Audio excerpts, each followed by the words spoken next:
చిట్టి నన్ను బాగా గుర్తుపెట్టుకుంది. అంతకుముందు పిలిస్తే వచ్చేది. ఇప్పుడు పిలవకపోయినా దూరం నుండి నన్ను చూసి గుర్తుపట్టి మరీ పరిగెత్తుకుంటూ వస్తుంది. నాకు కొంచెం హ్యాపీనెస్ అలాగే కొంచెం భయమనమాట. ఎక్కడ మీదకి దూకిద్దాం అని చెప్పి ఆల్రెడీ ఎగురుతుంది. అది ప్రేమతో ఎగురుతుంది. కాకపోతే నాకు భయమేస్తుంది. చాలామంది పప్పీస్‌కి సెపరేట్‌గా, మదర్‌కి సెపరేట్‌గా ఫుడ్ పెట్టండి. అలా కలిపి పెడితే అవి తిననివ్వడం లేదు అంటున్నారు. కానీ వీడియోలో చూడండి మనం పప్పీస్‌ని కొద్దిగా పక్కకు లాగినా ఆ మదర్ డాగ్ కూడా వచ్చేస్తుందనమాట. అవన్నీ కలిసే వస్తున్నాయి, కలిసే తింటున్నాయి. మనం సెపరేట్‌గా వాటిని సెపరేట్ చేసి పెట్టడానికి అనేది లేదు.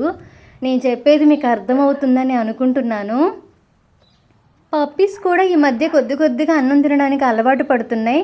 సో, ఇంక పోను పోను మదర్‌ని కూడా పెద్దగా విసిగించవేమో అనుకుంటున్నా. చూస్తుండగానే పెద్దయి అయిపోతున్నాయి.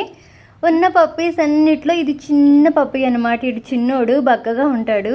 వీడే నాతో చక్కగా ఆడతాడనమాట. ఈరోజైతే షేక్ హ్యాండ్ ఆట ఆడాము ఇద్దరం కలిసి. మంచిగా వచ్చాడు. వీడి కోసం నెక్స్ట్ టైం బిస్కెట్లు అయితే తేవాలి. కొద్దిగా ఇప్పుడిప్పుడే ఫుడ్ తింటున్నాయి కదా! అలవాటు పడతాయి. ఇంతకు ముందయితే నన్ను చూసి పారిపోయేవి. ఇప్పుడే కొద్ది కొద్దిగా దగ్గరికొస్తున్నాయి.